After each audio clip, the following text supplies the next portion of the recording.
noche estaba sin retorno, ahora sí estoy con retorno.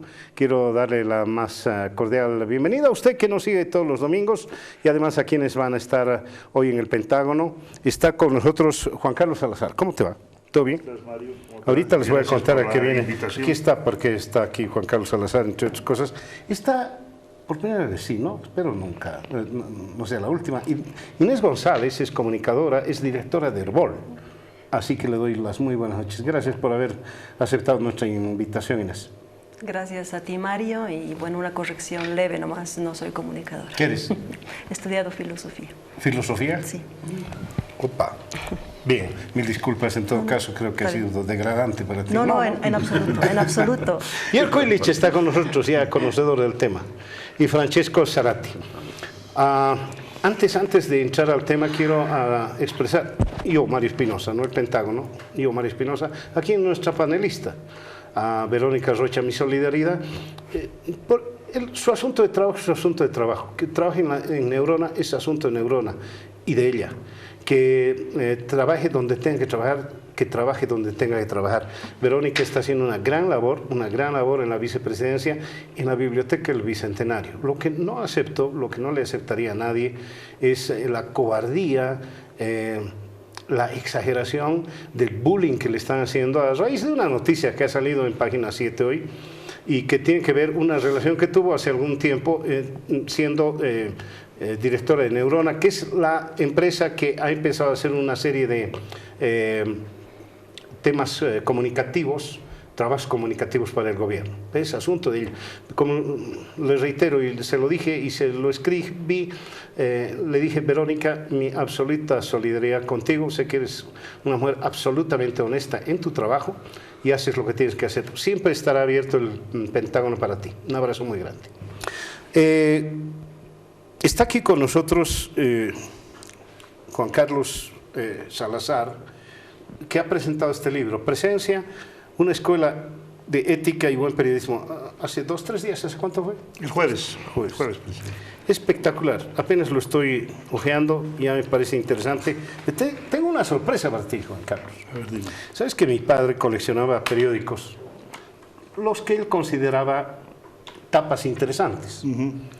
Mi mamá guardó esos periódicos a la muerte de mi papi. Yo se lo capujé todo, le confisqué todo, sí, sin mayor problema. Y ahora yo colecciono las tapas que me parecen importantes. Lo que pasa es que tantas cosas importantes parecen en Bolivia que ya no hay mucho tiempo. He traído algunos periódicos de Presencia. Muy bien. Muy interesantes, y en algunos estás tú. Mira. En algunos tú estás. ¿Haciendo qué? No, mira, esta tapa es espectacular. 10 de octubre, 11 de octubre del 82 ya fue esto. Claro. El retorno al Estado de Derecho. ¿No es cierto? Tengo acá, este es del 2 de junio de 1967, ya las primeras acciones de la guerrilla, y aquí, ¿esto lo debes escribir tú? No, yo no estaba en Presencia en esa época. ¿Y qué es? Yo estuve muy poco tiempo en Presencia, muy poco tiempo, el 70. ¿Quién escribió esto, Harold? No, José Luis Alcázar. Alcázar. Humberto Bacaflor, primero. Mira, José Luis Alcázar. Esto debió escribir, No. Llevar. Yo estuve muy poco tiempo en Presencia, el 70, que me invitó Cajías, pero yo ya entonces ya era corresponsal de la agencia alemana de prensa DPA y no me daba mucho tiempo. Además estaba estudiando Derecho precisamente no, ya había empezado periodismo, pero claro, entonces no tenía mucho tiempo y lo dejé, ¿no? Entonces no se lo va a llevar. No se va a llevar nada. No se va a llevar nada. Esta es la jura del tercer periodo del doctor Claro, Pastor. yo te iba a agradecer. No, vas a llevar nada. Cuando me hablaste de Están encantados, no cuando hablaste de una sorpresa, dime, era un regalo. Haces tesoro con Barrientos. ¿Sabes por qué? El 4 de noviembre. El 9 de agosto. No. Después del juramento del 64. ¿Por qué el 9 de agosto? Porque el 6 de agosto no había, se produjo, el 7 de agosto no había circulación, el 8 recién el lunes empezó. Claro. Vagos, no trabajaban nada. Y a Lechín le habían dado una golpiza, porque Lechín, que tenía que entregar la banda presidencial, ahí está la golpiza. Aquí tengo otro, el triunfo del 64 de Paz Tesoro. Claro. Mira, este es durísimo, de Brey, y además la masacre de Catavi. Sí. la Esa masacre de Katavi. Y esa es la entrevista de Kennedy, de Monseñor Kennedy. De Monseñor Kennedy a Roger Debré. Claro, que era en momentos en que se decía que Kennedy había muerto, digo que Regis había muerto, que lo había asesinado. Las minas en poder de milicias obreras, Claro, y ahí estaba está. Lechín. Muy interesante. Esto debe ser vergonzosa, esta etapa de presencia no me gusta. Ejército y pueblo derrocaron a Paz del Bueno, Zorro. es que fue una coalición bastante extraña, de izquierda y derecha. ¿No es cierto? Claro, estuvieron metidos Pero todos, los la milicos, falange, sobre todo. la falange, claro, pero todos hicieron causa Por eso común. lo has roto. Y No te fue... gustaba. Mira, esta en plena guerra de las Malvinas, el hundimiento del Belgrano. Y hay algo que es muy interesante, ahorita les voy a decir. No, estos son otros. ¿Sabes qué? Esto es lo que me duele no haber encontrado aquello de julio del 1981. No existe ese periódico. Mira, yo que estuve trabajando mucho estos días en los últimos meses en la hemeroteca, es un desastre. ¿Por qué? Porque la gente va y seguramente mira que nadie lo está viendo Y rompe. y rompe. Entonces encuentras fechas que son claves, Pero por este de ejemplo, junio- el día de la muerte de Che Guevara, en los No hay. periódicos lo tiene la primera plana, alguien de ellos se lo ha arrancado. Así, fechas históricas claves no existen. Te digo, esto es del 27, era sábado, 27 de junio, yo salí y vi en la edición de presencia que decía, cayó García Mesa. Y claro, yo compré ese periódico y vi la policía militar empezó a confiscar todos los periódicos, porque no era cierto. No era cierto. Se cayó de En cabeza. el libro se relata ese incidente. ¿Ah, sí? Porque les dieron una falsa noticia. Hubo un intento, pero después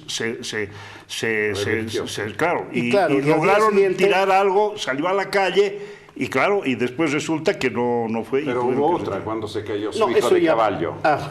Y se cayó García Mesa, era el hijo, Y sabía este es al día siguiente, Claro, que claro. confiscaron la edición Claro, y claro. dice, tras descartar golpe, García Mesa, etcétera, etcétera, este es el otro. Este es, no sé por qué lo he traído, es irrelevante, Torrelio presidente, García Mesa renunció a la presidencia, Bueno, sí, interesante. estos se me han colado. Ah, esto era espectacular. No sé si Eran sabía. los cómics de la época, claro, ¿no? claro, de la época. ¿No? Right. Y además era todo cómics, espectacular, Trucutú. muy lindo. Oye, qué historia la de presencia. Gran historia, porque... Te volviendo, por favor. Gracias. Qué historia, ¿no? Una tremenda historia, ¿por qué? Porque es interesante ver ahí, lo relata Cajías, nació como un semanario 2 semanas antes del 9 de abril, del estallido de la Revolución, un grupo de laicos, idealistas, que el obispo de la época, el arzobispo Abel Antesanas, dijo que había que ser un periódico. Entonces pusieron, ninguno de ellos era periodista, no tenían oficina, no tenían máquinas de escribir, no tenían escritorios, tenían un capital de $2,000 que se acabaron en el 3er número. Salieron 2 números, estalló la revolución, no pudieron salir esa semana y salieron la semana siguiente. Hay que pensar que en esa época no había facultades de comunicación social, no había escuelas de periodismo. Entonces, quizá el gran mérito de Huáscar Cajías, de Paulovich, de Armando Mariaca, de Kid Bailey, fue haber convertido esa modesta redacción en una gran escuela de periodismo, porque de esa redacción salió una gran generación de periodistas, la mejor generación, los mejores periodistas de su generación, pero además haber convertido, como decimos en el libro, en una escuela de ética, en una época en que nadie hablaba de la ética, del amor a la verdad, de la independencia, de la fiscalización del poder. Entonces yo creo que ese es el mérito, y fíjate tú cómo fue creciendo Presencia, que llegó a tirajes históricos que no han vuelto a repetirse. El diario del Che, cuando publican el diario del Che, 130.000 ejemplares. Cuando Bolivia estuvo a punto de calificar para el Mundial de Argentina, 150.000 ejemplares. Presencia vendía en Santa Cruz 12.000 ejemplares, en Oruro 5.000. O sea, realmente era un diario, hay una nota que hablamos de un diario de vocación nacional, pero además de presencia nacional influyente. Y el diario probablemente más influyente de la segunda mitad del siglo XX. Bastaría dar un dato que la mitad de la redacción sufrió cárcel y exilio cuando el golpe de Banzer. Eso te da una idea. Eso te da Y todos los que me has mencionado, querido Gato, toditos han sido Premio Nacional de Periodismo, Todos. incluida la Ana María Romero, que después fue María directora. también, Ana María fue directora. Y de esa época, de esa primera época, están Juan León Cornejo, Humberto Bacaflor, Pedro Chimose, Mira los nombres Mario que estás dando. Maldonado, José Luis Alcázar, Germán Casasa, una generación brillante. Y fíjate además con que no solo... El último director fue Mario Frías. Mario Frías Infante, ahí le tocó cerrar, publicamos un relato de él que le escribió contando cómo fue y por qué fue el cierre, que fue notable también. Y ya te digo, realmente fue una experiencia realmente maravillosa. Y yo quise rescatar esto por una razón muy sencilla. Tú eres docente también de la Católica. Mis alumnos, que son jóvenes estudiantes de primer ingreso, nadie sabe qué es lo que fue Presencia, nadie conoce Presencia. ¿Para qué les vas a preguntar cuál es el cóndor? No saben quién fue Cajías. Entonces me pareció importante rescatar esta experiencia, porque me parece importante. Este es un país sin memoria. Si tú quieres buscar lo que fue La Vieja Razón, La Razón de Aramayo, que ha sido un periódico vital, en un momento vital de la historia de Bolivia, no encuentras nada. Y aquí se cuenta porque como hay una crónica muy linda, que no tiene firma, pero es de los redactores de Presencia, que relatan cómo cubrieron todo el proceso democrático, desde el golpe contra Paz Estenssoro hasta el retorno de la democracia. Paso por paso van contando cómo fue, qué sé yo, y lo que decían los editoriales, la línea que iban dando. Hablando de editoriales, yo tengo un periódico, no lo he encontrado, esta tarde fui a buscar estas cosas, con el editorial en negro, que había sido censurado. Eso hablábamos, fíjate, la última censura expresa que hubo en Bolivia, mediante decreto supremo, se decreta censura de prensa a partir de... fue en las postrimerías del gobierno de Paz Estenssoro, en octubre del 64, 32 días de censura. Fue muy notable porque yo entonces lo conocí a Cajías, acompañé al padre Gramún, yo había empezado recién en Fides, y me dijo, acompáñame a hablar con Cajías para ver qué hacemos, ¿no? Qué actitud tomamos ante la censura. Es decir, el Ministerio de Gobierno mandó censores a cada redacción que agarraban, tú tenías que llevar los originales, esto va, esto no va, te rechazaban un texto completo, te tachaban frases. Entonces Presencia publicaba, pues si le tachaban una frase, no publicaba la frase, pero salía la frase en blanco o el espacio en blanco. Por llenar, cada uno llena. Pero además muy curioso porque Cajías ordenó a la telefonista que cuando contestara el teléfono dijera, aló, aquí Presencia, diario censurado. Entonces esto era durante 32 días. Y después el último día, cuando levantan la censura, 32 días después, Presencia publicó la nómina de todos los censores en todos los diarios. A Fides recuerdo que fueron 2, pero fueron el primer día y después no volvieron más, porque Gramún les dijo, mire, como ustedes vendrán, aquí no tenemos espacio, y digo, acomódense donde... Entonces estaban los 2 paraditos ahí caminando por la redacción, porque tampoco había escritorios, pero tampoco se hizo nada para darles una silla, ¿no? Y al día siguiente no volvieron, pero en Presencia y en el diario y en Última Hora, todos los días, equipos de 8 o 7 censores. Como habrán visto todas las personas, y esta es una linda frase que me gusta usarla, este es el primer borrador de la historia. Definitivamente. ¿No es cierto? Y filosóficamente hablando, ¿habrás visto un gremio que se mide más al ombligo que nosotros? No, sí, los gremios tienen tendencia a hacerlo. Ojalá lo hicieran de manera autocrítica, eso sería muy importante. No hay gremio que se flagele más que nosotros, ¿o no? Relativo, diría yo. Creo que hay que profundizar el sentido autocrítico también al interior de los medios. Es una práctica positiva que hay que practicar y hacer permanentemente, ¿no? Sí, estamos en un proceso reflexivo permanente que es importante para nosotros. En la medida en que nosotros tengamos claridad de nuestro horizonte, es que también podremos ofrecerle a nuestra audiencia ese horizonte y ese espacio necesario, ¿no? Como parte de este proceso de reflexión interno en Herbol está, por supuesto, la historia de Herbol, que también tiene una tradición importante, interesante, y bueno, Son estos elementos que nos alimentan diariamente y que se convierten en elementos para la reflexión y para la proyección de Herbol, por supuesto. Claro que sí. Mira, aquí tenemos un grupo de personas que trabajan en los medios. Estos dos nos van a dar con todo. Yo quisiera realmente entrar en el tema a partir de la reflexión que nos ha hecho Juan Carlos. Sí. Él ha sido director de Página 7, su último, digamos, exposición pública. Y Inés como directora de un medio radiofónico de alcance nacional a través de la red Herbol.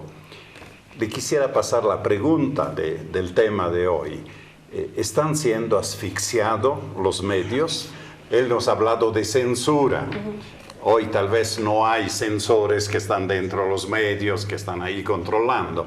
Como dicen los auditores, es una auditoría ex post, ¿no? Después que uno hace, ahí le pueden llegar denuncias o cosas así, o ataques. Pero descartada la censura explícita, ¿no? Como era una vez la tortura física, ¿no? Hoy en día no hay la tortura física, hay tortura psicológica.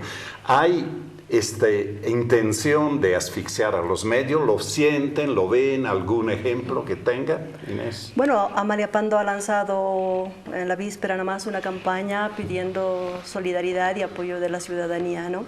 Hay denuncias en este sentido y creo que hay que trabajar como medios de comunicación también en prospectiva, ¿no? Sí pareciera que hay una tendencia a callar las voces que piensan de modo diferente. Herbol también ha tenido un momento crítico, justamente cuando Amalia estaba presente en Herbol, trabajaba allí, pero más allá de las personas o los medios de comunicación que estén atravesando por esta circunstancia, creo que hay que tocar los temas de fondo, ¿no? El uso de los recursos públicos, por ejemplo, para la publicidad estatal, cómo están siendo orientados, a qué están siendo orientados y la necesidad de que el Estado garantice la libertad de expresión, porque la libertad de expresión es definitivamente un elemento fundamental para una democracia. Entonces, yo plantearía más bien estos como temas de fondo, ¿no? ¿Qué está haciendo el gobierno actual con los recursos públicos en cuanto a publicidad del Estado se refiere? ¿A qué los orienta? ¿Cómo los orienta? Y si los está usando con transparencia. Me parece que esos son los temas de fondo. Las circunstancias que están pasando algunos medios de comunicación son evidentes, hay denuncias, ANF lo hace, Página 7 lo hace, al final de sus notas siempre hay un colabórenos, ¿no? Por un periodismo independiente. Y por ese periodismo independiente hay que pelear. Aludiendo a la historia y agradecida, obviamente privilegiada con la presencia de Juan Carlos aquí, hay que aludir a esta historia, ¿no? Y esta historia creo que nos enseña mucho. Hay que tender a un periodismo independiente, libre. La libertad de expresión es un valor democrático y tenemos que preservarlo como otros valores de la democracia. Entonces, yo plantearía estos como temas de fondo. Bueno, a mí me queda absolutamente claro, gracias por estar aquí presentes, tanto a Inés como a Juan Carlos, me queda absolutamente claro que en este país siempre hemos experimentado una presión política hacia los medios de comunicación. Sí, no es o sea, verdad. Yo no sé si la pregunta es, ¿están ustedes ahora bajo una presión política? ¿Están siendo ahogados? No, la pregunta tendría que ser, a ver, haciendo una comparación desde el 52 hasta ahora, o desde el retorno a la democracia hasta ahora, ¿cuándo no? ¿Cuánto ha crecido o cuánto se ha profundizado esta presión hacia los medios de comunicación? Después de la invitación de Mario para venir al programa para hablar precisamente de medios de comunicación y la presión política de estos, estuve indagando la semana pasada en Perugia se dio un foro de periodistas internacionales auspiciados además por la Red Global Ética de Periodistas. Y ahí se planteaban una pregunta muy interesante. De hecho, era una reunión, así como esta, en una mesa de trabajo al respecto de cómo se pueden proteger a los periodistas y a los medios de comunicación de lo que son las presiones políticas. Y con la charla que hemos recibido de introducción, que es la parte histórica de lo que es presencia, más con lo que aportó también Inés, yo me estoy dando cuenta que en lo que son las estrategias para proteger la independencia del periodismo, nosotros creo que estamos muy por debajo de lo que son los estándares mundiales. Pero no por ello estamos perdiendo la esperanza. A ver, lo que decían estos periodistas, una de ellas era del periódico Globo en el Brasil, era que se necesitan como dos mecanismos fundamentales para la protección de los periodistas. No quiero entrar a lo que ustedes posiblemente podrían explicar. La primera es la protección legal, la protección jurídica. Nosotros queda muy claro que estamos viviendo en este momento un periodo de paréntesis de lo que es el Estado de Derecho. Describámoslo correctamente. Si vivimos en una situación, en un ambiente en el cual el mismo presidente no quiere cumplir con la Constitución y no existe ningún juez que esté dispuesto a hacerle cumplir con la Constitución al presidente, entonces va a ser muy difícil que exista un grupo de juristas o de jueces que estén dispuestos a proteger los derechos fundamentales de los periodistas o el derecho a la información que tiene la ciudadanía. Este es un periodo de paréntesis. Entonces no podemos contar con protección jurídica, que me imagino que en algún momento ustedes deben haber ejercitado ese mecanismo, y me imagino que eso puede haberse dado, en un momento, puntualmente cuando Herbold tiene que decidir al respecto de la continuidad o no de Amalia, era en ese momento, además, estaba definiendo lo que iba a ser las frecuencias en el país. El gobierno volvía a llamar a los medios de comunicación a evaluar si es que les continuaban dando las frecuencias o si es que se las restringían. Y creo que en ese momento a Herbold se le hizo una presión muy fuerte para quitarle la licencia de frecuencias que tenían. A partir de una serie de condicionamientos, no vamos a contar con este segundo mecanismo para protegerse los medios de comunicación, que sería contar con una ley de pauta pública. Yo recuerdo que cuando todavía tenías de invitada acá a Amanda Dávila, antes de que ella fuera ministra de Comunicación, un Pentágono lo dedicamos precisamente a hablar de pauta pública. Y me acuerdo que Amanda se había comprometido a ver cómo a través de la pauta pública ella podría generar una menor presión hacia los medios de comunicación. Porque protección jurídica y pauta pública son los dos elementos con los que se pueden proteger. Hay uno tercero, que lo acaba de demostrar también Amalia Pando, el GoFundMe, o lo que ustedes hacen, lo que hace Página 7, que además es algo que también lo hace The Guardian, y lo hizo en su momento el New York Times. Llamar y convocar a aquellas personas, a los usuarios de los medios, a sus usuarios, a que contribuyan para mantener este valor de independencia, de objetividad y de cercanía hacia los hechos. ¿Cómo estamos acá ahora en Bolivia? ¿Cómo se pueden ustedes proteger? Ay, mira, yo tengo más de 50 años ejerciendo el periodismo y después de medio siglo he llegado a una conclusión básica. El poder no quiere a la prensa porque no le gusta la fiscalización. Y una de las misiones, si no es de las más importantes de la prensa, de los medios, es la fiscalización de los actos del poder.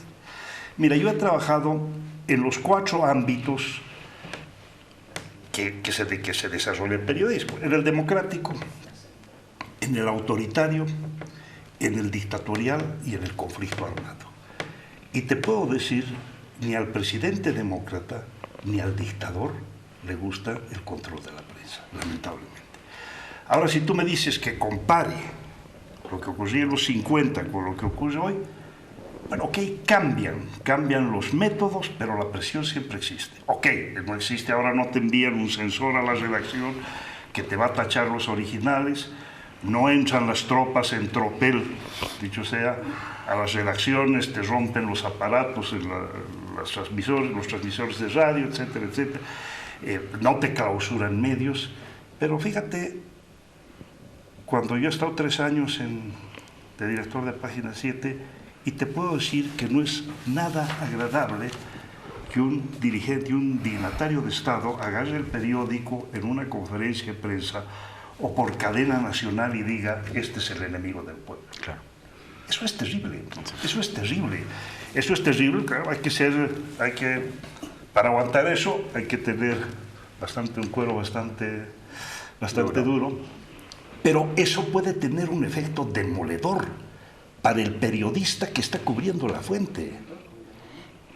¿Por qué? Porque entonces puedes llegar, no hay censura, pero ¿cuál es la otra cara de la censura? La autocensura. Claro, la autocensura. Y ese es el gran riesgo en las democracias. Ese es el gran riesgo. Bueno, los gobiernos autoritarios, que es ok, no te van a majar a palos como ocurría antes, pero puede ocurrir eso. Obviamente eso ha cambiado. Te voy a dar un dato. El 71, yo era dirigente de la Federación de Trabajadores de la Prensa, era secretario de Libertad de Prensa. El secretario ejecutivo era José Luis Alcázar y el secretario general era Humberto Bacaflor. Los tres salimos licenciados. Pero ese año, esa época, la federación tenía, si mal no recuerdo, 170 o 180 afiliados en todo el país. Salimos más de 80 periodistas al exilio, más de la mitad. Esa es una brutalidad. Claro, eso no va a ocurrir ahora, pero entonces, y después está la pauta publicitaria. Los 3 años que están en presencia no hemos recibido un solo aviso, ni siquiera un clasificado del gobierno, ni uno. Me dirás tú. Sí, además, si no he tenido ningún contacto con los ministros, ahora he visto que Canelas, que me pareció muy bien, una buena iniciativa, que convoque a los directores, que se reúne con ellos, que hable. Yo me acuerdo que un periodista español me llamó de Madrid, estaba viniendo a Bolivia, y me dijo, oye, ayúdame a conseguir una entrevista con el presidente. Yo digo, pues a mal palo te arrimas, le digo, porque no tengo ninguna llegada. Entonces me dice, con la ministra de Comunicación, digo, tampoco. Y en los 3 años que he estado en Página 7, no he hablado ni una sola vez con las ministras, ni una. Y el director, el periodista que viene me dijo, no lo puedo creer, me dijo. Me dijo allí el director del país, ¿cómo es posible que el diario más influyente de Bolivia no tenga una comunicación directa? Y me dijo, el director del país en Madrid habla 2 o 3 veces por semana con el portavoz del gobierno, como es lógico, como es normal en cualquier país, ¿no? Pero aquí no se da eso. Entonces, esas son, digamos, si quieres ver las diferencias, pero las presiones siempre existen. No sé, algún funcionario, no me acuerdo quién dijo, que no es cierto lo de la asfixia que los medios reciben. Hay medios que no reciben nada, no reciben una sola línea de publicidad. Pero te estás olvidando aquel episodio del presidente llamando al periodista públicamente en Palacio de Gobierno, al periodista de Página 7. Opino lo mismo que vos con Canelas. Lo dije acá hace algún tiempo, me parece un tipazo, lo dije en la radio, me parece un tipazo. Igual, Leila Medinaceli ha venido 4 o 5 veces al Pentágono, abierta, muy interesante todo, etc. Pero de pronto me encuentro con, ¿qué digo? Spot, ese es un spot o otra cosa muy dura para decir. Aparece alguien y dice, Página 7 dice que en la encuesta, ¿la has debido ver? Hace 4 o 5 días ha aparecido. Sí. Y van votando Página 7 ciudadanos de a pie. ¿Quién ha hecho eso? ¿Quién ha hecho eso?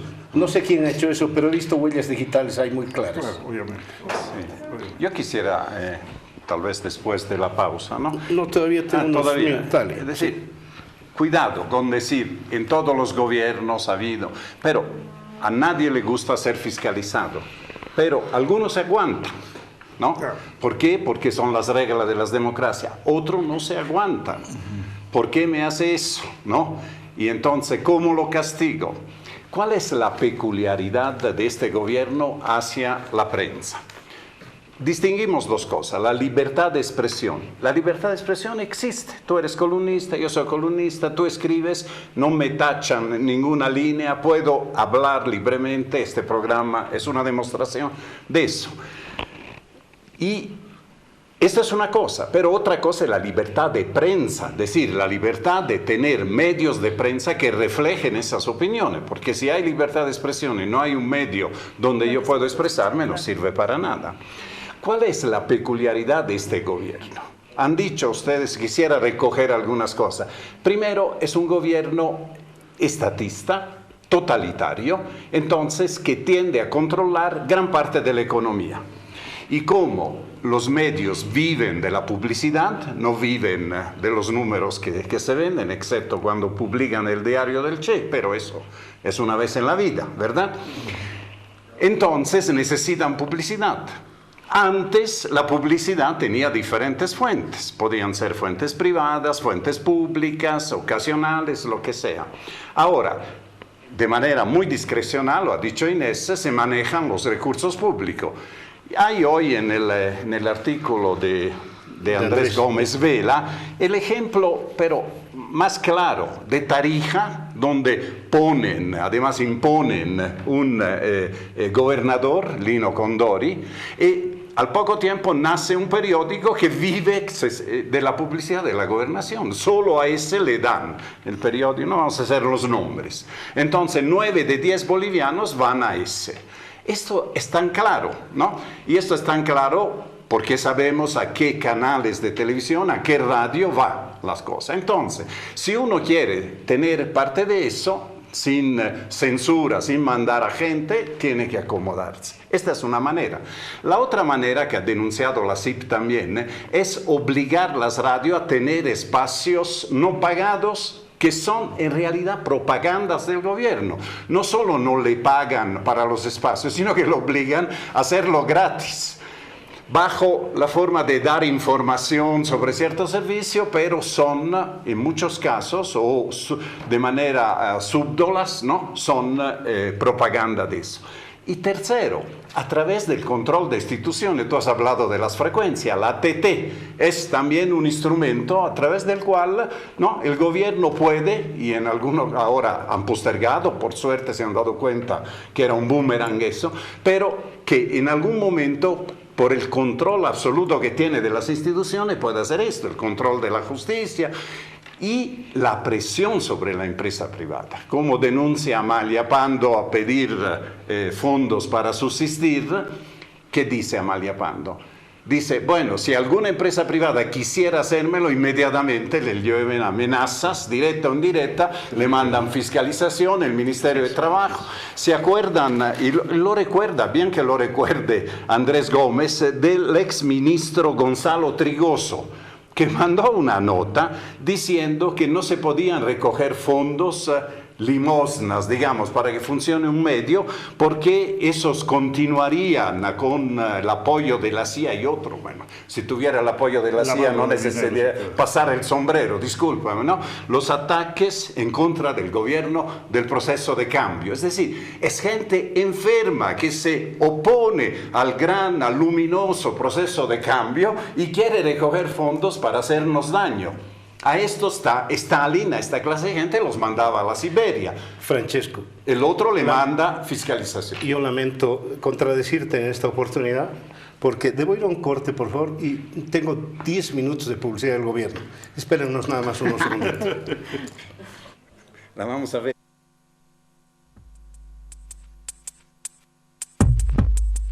TVU.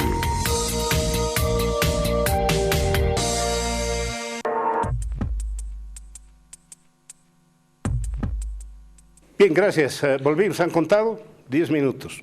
Entel, BOA, todo. Ya va.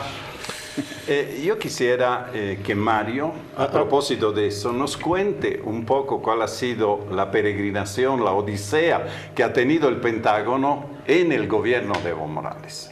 Desde que salíamos en Canal Nacional, ¿no?, un programa de televisión, un programa plural, donde aquí no vienen líderes de la oposición a hacer su propaganda, pero donde se analizan y donde se invitan a autoridades de gobierno que se guardan bien de venir porque ellos están acostumbrados a dar rollos. En el programa anterior hemos invitado, ¿te acuerdas? ¿A quién? Al ministro de Hidrocarburos, ya que hablamos de hidrocarburos. Creo que te ha llamado, ¿no? ¿Tu teléfono estaba ocupado o algo así o no? Bueno, la cosa es... Pero la historia del Pentágono en este gobierno es significativo de la manera como actúa para asfixiar, para de alguna manera limitar la expresión libre, independiente. Y la otra pregunta, y con eso ya no voy a hablar más, es que la observación que se hace es eso, pero ¿los medios acaso necesitan de la publicidad estatal para vivir? ¿No deberían tener una diversidad, una cartera diferenciada, de manera que sin la publicidad estatal igual pueden sobrevivir? Porque un medio que depende de un solo cliente o que un solo comprador, un solo auspiciador, bueno, al final yo no sé si es la asfixia del gobierno, esta es la observación que estoy haciendo, o es la crisis de los medios, que los medios ya tienen dificultad para autosostenerse en un mundo que ha cambiado de las redes sociales, bla, bla, bla, todo lo que ustedes conocen. ¿Cómo contestarían eso? Responder brevemente eso. Más allá de si los medios podemos o no podemos vivir con la publicidad o sin la publicidad del Estado, está el rol del Estado, que tiene que ser garante de la libertad de expresión y la libertad de prensa como un valor democrático. Para que un sistema democrático funcione, es importante que hayan medios de comunicación independientes. En este caso, el Estado, en nuestro gobierno, tiene que aprender a ser, como decía usted, Francesco, tolerante con la crítica, ¿no? Y eso no está sucediendo. Entonces, voy a este rol del Estado y al uso de los dineros públicos, míos, de ustedes, de todos los bolivianos y bolivianas, que no solo en este gobierno, sino en otros gobiernos anteriores, hacen un uso discrecional de estos recursos para el mismo objetivo siempre, que es consolidar la figura del presidente, mostrar una gestión impecable y en lo posible apagar las voces críticas que están poniéndole los acentos más bien sobre los errores y esas cosas de gestión, ¿no? Entonces, a mí no me queda claro por qué como gobierno yo tendría que ser tolerante con una crítica. Está en la Constitución. Porque esa es una actitud democrática. No puedes solo ponerlo en la Constitución. Claro, la Constitución no dice que yo tengo que ser tolerante con la crítica. La Constitución habla de que tiene que haber libertad de no prensa. estamos hablando de un sistema democrático. Por tanto, tienes que garantizarlo. Para un ratito ya. A ver, basta. Inés y el gato. Es que esto es, a ver, el mecanismo. Cuando yo hablaba de protección jurídica, hay que preparar el caso. Y hay que preparar el caso de manera popular.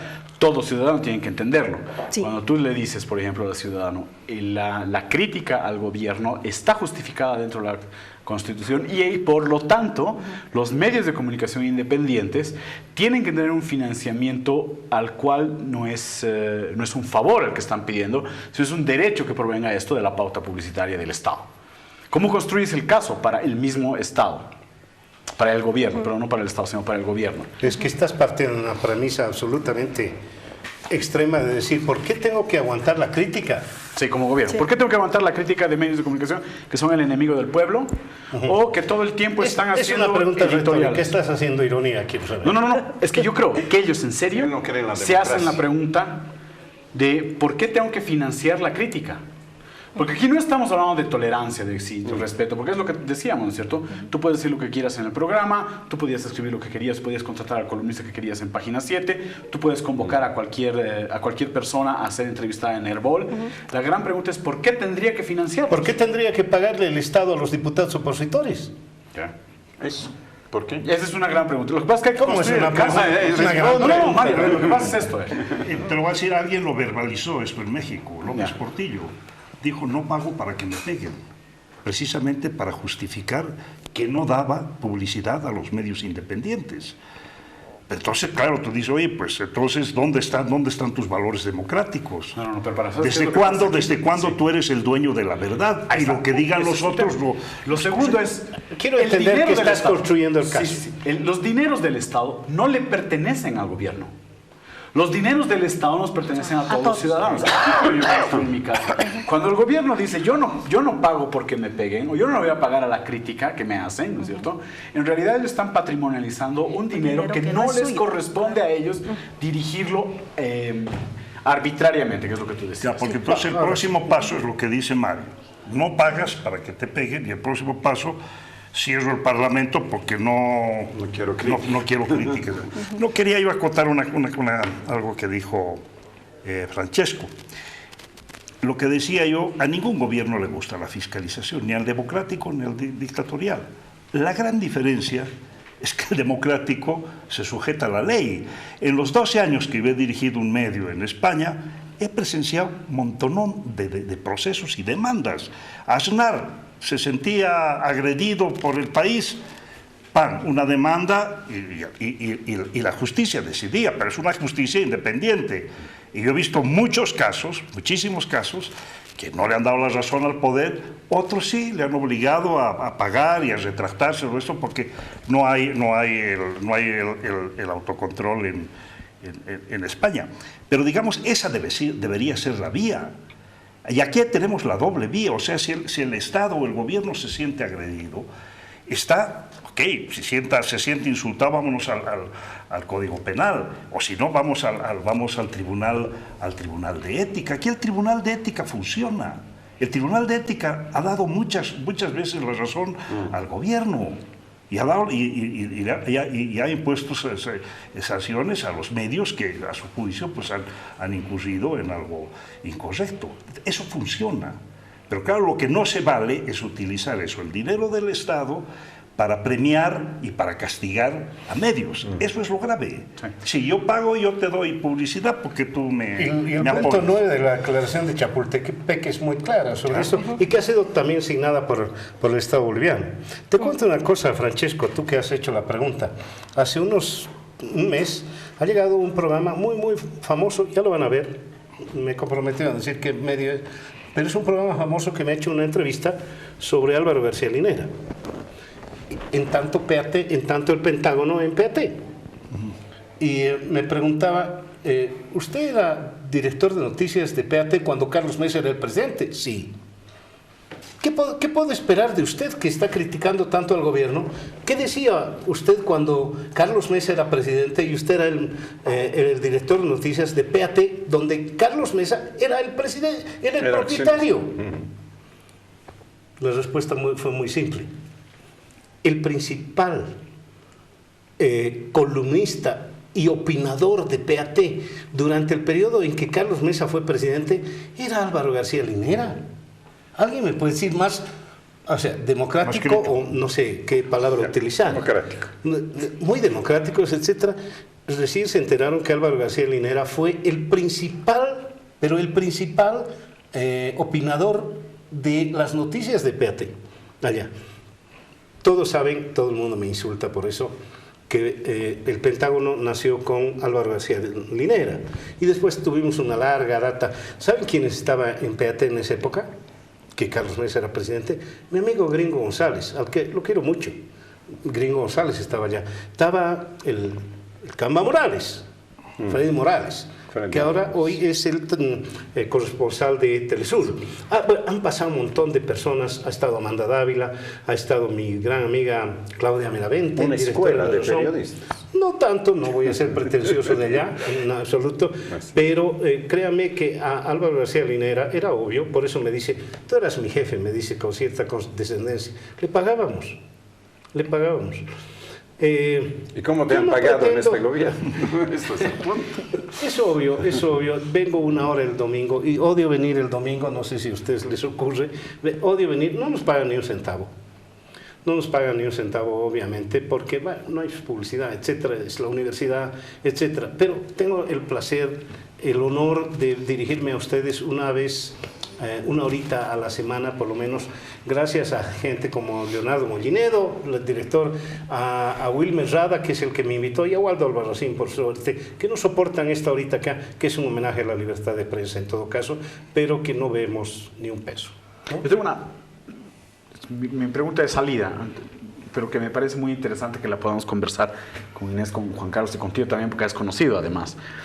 Este problema que se da entre medios de comunicación, propietarios de medios de comunicación y las relaciones de poder.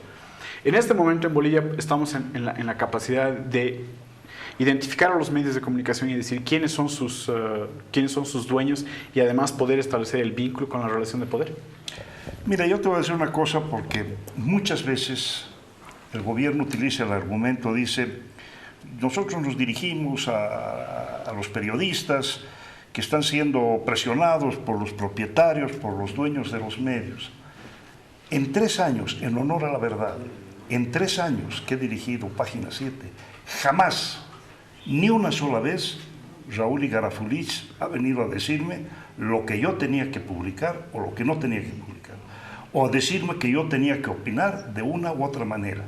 Ha respetado absolutamente mi autonomía y además me ha defendido ante presiones que ha ejercido incluso la empresa privada, que exigía que haga cambios, qué sé yo, de línea, y él ha dicho no, porque si yo hago esto, No, Salazar me denuncia. para la empresa privada pedía que hagas cambios en la línea La empresa editorial. privada muchas veces ha presionado porque las presiones... Mira, cuando yo hablo del poder, cuando hablo de las presiones del poder, no me refiero solo al poder político. También hay un poder económico, hay un poder fáctico.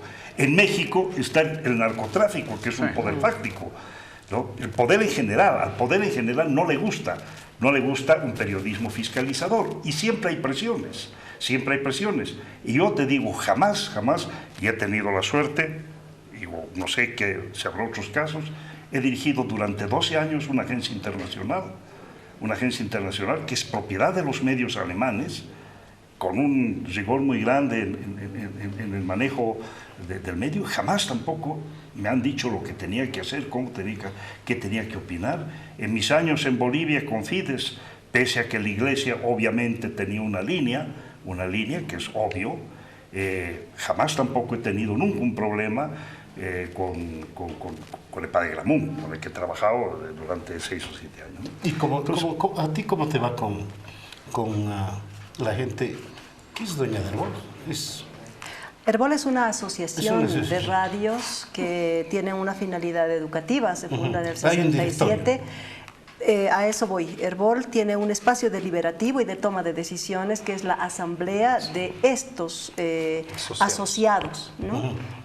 Buena parte de estas asociadas son obras de la Iglesia, hay presencia de oblatos, de jesuitas y de salesianos, pero también tenemos instituciones de la sociedad civil como la Casa de la Mujer, por ejemplo, que tiene radio alternativa en Santa Cruz, y están algunas otras instituciones más, el CBAE es asociado nuestro. Entonces el objetivo final es hacer una comunicación con fines educativos, así nace en el 67 Herbol, y es eso, de manera que en nuestro caso hay absoluta transparencia de quiénes son, no sé si llamarles propietarios, pero sí, es una asociación. En el caso de ATV. Pero hay alguien Ahora, que agarre no y sé te si diga, hay claridad y si se puede acceder a documentación que permita saber quiénes son los propietarios de otros medios de comunicación. Hay medios de comunicación en los que hay absoluta transparencia de sus socios o miembros o propietarios. Pero no sé si se puede en todos los casos. pero Respondiendo a tu Inés, pregunta. ¿hay alguien que te llame y te diga para la mano un poquito en este tema? Herbol es un espacio plural. Herbol, como tiene presencia en todo el país, por eso hay este espacio deliberativo que es la asamblea. Es un espacio en el que se discute mucho, se reflexiona mucho. Han habido posiciones diferentes, pero es un espacio muy rico precisamente por eso, ¿no? Pero definitivamente no, en ningún momento hay imposiciones Sí, o no de líneas los duras.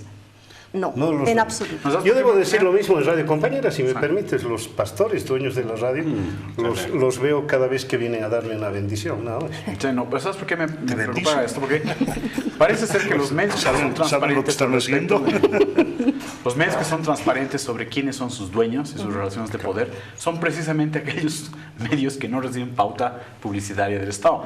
En el artículo en la columna de Andrés Gómez, se menciona cómo es la troika, y creo que tú la tienes, ¿no es cierto? La Razón, ATV, Unitel, me parece, o la Red 1. PAT, ATV, BTV. Bueno, es un montón. No sabemos quiénes son sus dueños y cuál es su relación de poder con el actual gobierno. Y sin embargo, en 2 años han recibido $60 millones en lo que es pauta publicitaria nuestra. 5%. Sí.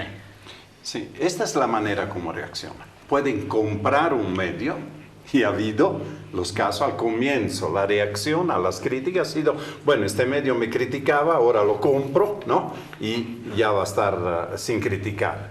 O bien puede asfixiarlo con la publicidad. La Razón entiendo que es propietario un señor Gil. Sí, pero ¿quién es Gil? Ahora con... Es un señor paraguayo que No, eso se- sí, con vínculos, como decía. Sí. Pero puedes estar tú Un seguro, a ver, de exministro quién es el con, dueño de La con Razón. Venezuela. Como lo está tan seguro Juan Carlos de decir Raúl Garafulich. Lo que sé es que es un señor Gil, un señor paraguayo con vínculos en Venezuela y que tenía con esa exportadora de soya y gigantesca Gravetal. Ya. Creo que si ya no está con Gravetal. Y oriental, la red oriental de ferrocarriles. Tengo el 90% ¿Cómo se llama de el los de registro, que él es el el dueño. registro de las empresas privadas? ¿Cómo se llama? Fundaempresa. Sí. Ahí tú vas y buscas página 7 y está la nómina de todos los socios. O de cualquier... Teóricamente deberían estar ahí Debería todos. ser información pública, ¿no? Esa es También. información Sí, pública. pero debería ser Debería información que nosotros podamos manejar. ¿Quién es el dueño de Puede la haber TV? palos blancos, Ya ya te digo, sabemos. no estoy seguro, pero sé que han dado varias veces los nombres. La verdad es que, ahora, sus vínculos con el gobierno no sé. Es La que verdad esa no es sé. la gran pregunta. No solamente es saber quién es, sino cuál es su vínculo con el gobierno. Una aclaración que quisiera hacer. Cuando un gobierno pone publicidad en los medios, no está poniendo publicidad para financiar al periódico, está para llegar a los ciudadanos con información que es relevante Con del un gobierno. mensaje. Tendría Y que sus ser. ciudadanos, les guste o no les guste, eso le puede molestar, pueden ser afines a sus ideas o pueden ser contrarias.